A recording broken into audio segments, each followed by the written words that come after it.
Bonjour à tous, aujourd'hui je fais une vidéo pour vous parler d'une histoire qui m'a beaucoup touchée il y a à peu près un mois.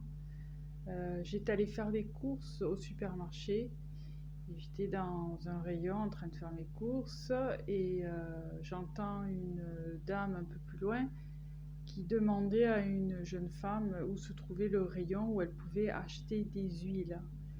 Et quand cette dame s'est retrouvée devant le rayon où il y avait des huiles, elle arrêtait pas de dire que c'était trop cher et ci et ça, enfin, elle se plaignait quoi, pour ce que c'était. Je me suis dit, bon, je vais continuer à faire mes courses et je vais pas trop faire attention à ce qu'elle dit ou émettre de jugement. Et après, je me suis retrouvée quelques temps après, quelques minutes après, à la même caisse qu'elle. Je n'ai pas fait exprès d'aller à la même caisse que cette personne, mais je pense qu'il devait y avoir moins de monde. Et après, elle regardait mes courses, elle me dit: «Ah, vous avez acheté du chocolat et tout ça?» J'ai dit: «Ouais, j'aime beaucoup le chocolat». Elle me dit: «Vous vous êtes fait plaisir?» J'ai dit: «Oui, oui».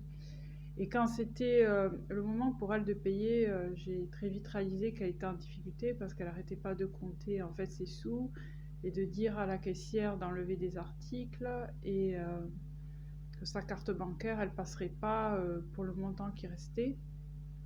Donc ça a duré à peu près 5 minutes, voyant que ça traînait, ça tournait en rond. En plus, il y avait la file derrière qui s'accumulait à la caisse. J'ai dit à la caissière combien il reste, je le prendre sur ma carte bancaire. Bon, c'était moins de 10 euros. Mais après, bon, j'ai payé et je me suis sentie vraiment bouleversée. Bouleversée, pourquoi mais par la situation de cette personne, en fait, j'ai tout compris. Le fait qu'elle soit devant le rayon, qu'elle ait envie de s'acheter une huile pour assaisonner ses aliments de qualité. Le fait qu'elles doivent enlever des articles, j'ai très bien compris qu'elle avait des soucis financiers. Et ce qui n'est pas facile, c'est que dans la queue, sûrement qu'il y avait des gens qui avaient les moyens de pouvoir l'aider.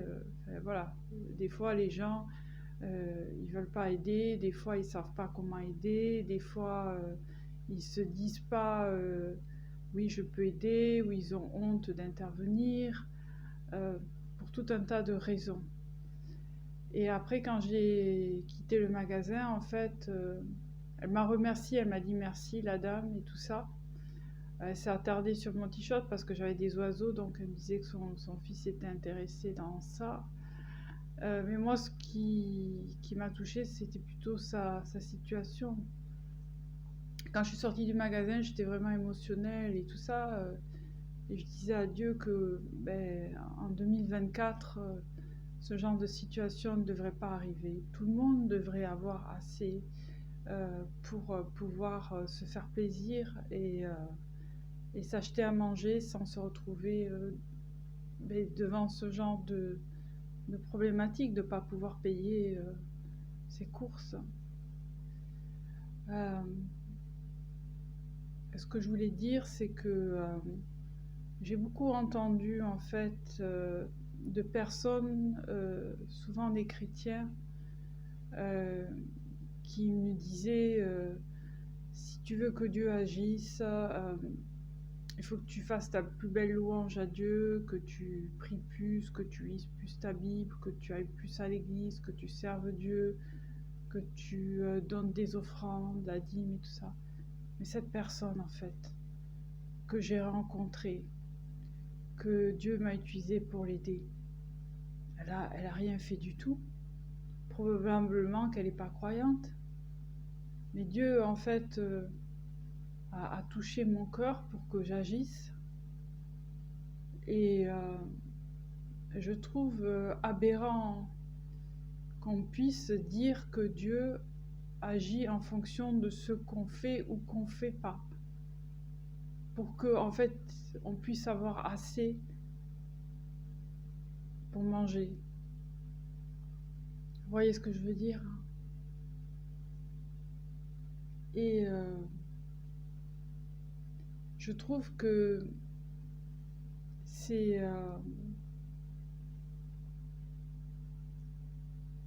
c'est pas évident parce que quand on se retrouve devant ce genre de situation, on se dit que on est tous égaux devant Dieu. Il n'y a pas de favoritisme. Dieu fait exception de personne. Et tout le monde devrait avoir assez à manger, en fait. Ceux qui ont trop, ils devraient donner à ceux qui n'ont pas assez. C'est ma façon de voir les choses. J'étais bouleversée, oui. Parce que de voir une personne vraiment... je juge pas l'apparence. On peut voir des gens qui sont très bien habillés, qui sont bien maquillés, qui ont l'air bien en apparence, qui ne ressemblent pas à des SDF. Et cette personne ne ressemblait pas à une SDF. Vous voyez ce que je veux dire? Et être en difficulté, avoir des...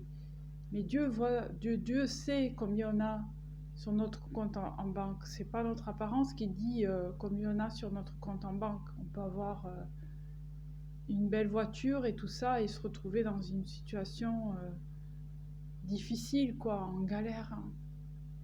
Vous voyez ce que je veux dire? Hein. Et c'est dommage, en fait, que la société... je parle pas pour tout le monde, là. Je fais pas de jugement pour tout le monde, mais que... je pense que quand on peut aider, quand on a les moyens d'aider, on devrait le faire. Je dis pas que tout le monde a les moyens d'aider. C'est pas ce que je dis.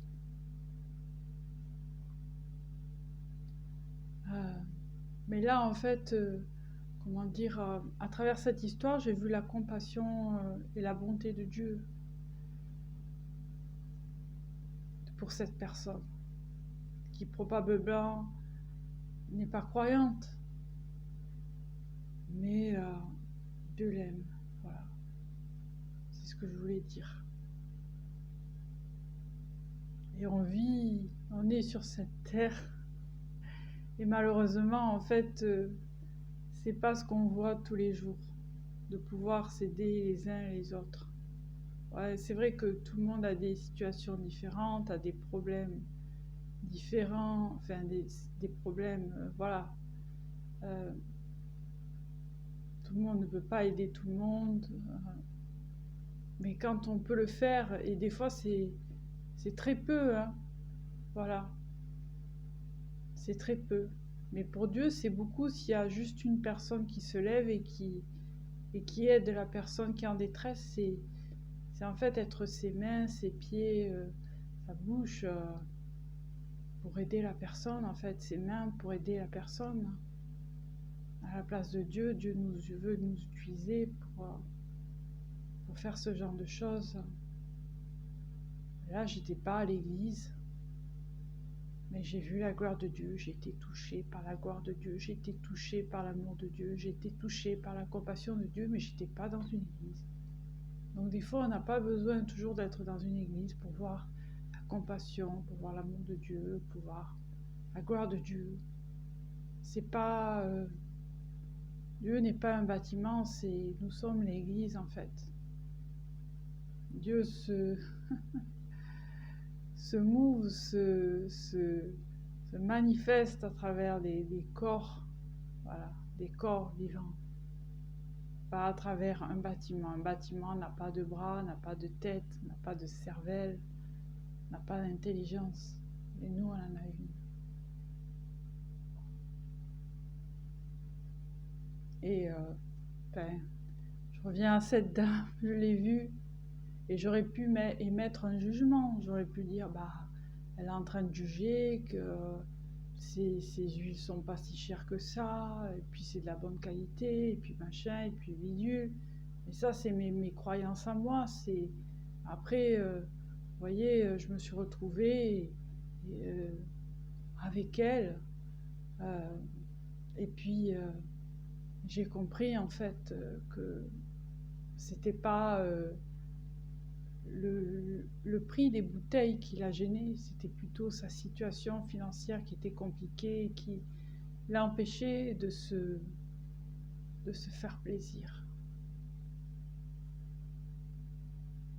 Et quand on est dans le jugement, des personnes qui sont en difficulté financière, et ça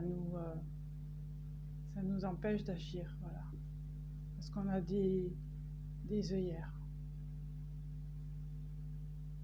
De dire celui-là, il n'est pas capable de gérer ses finances, celui-là, il devrait aller travailler, il ne devrait pas autant dépenser dans ci. Mais on ne connaît pas la situation de la personne, on ne peut pas juger. Parce que nous-mêmes, on peut très bien se retrouver 10 ans plus tard, 5 ans plus tard, 2 ans plus tard, dans une galère, alors que avant tout allait bien, on gérait bien notre argent. Mais la vie est faite de haut et de bas, on ne sait jamais ce qui nous attend au coin de la rue. Voilà.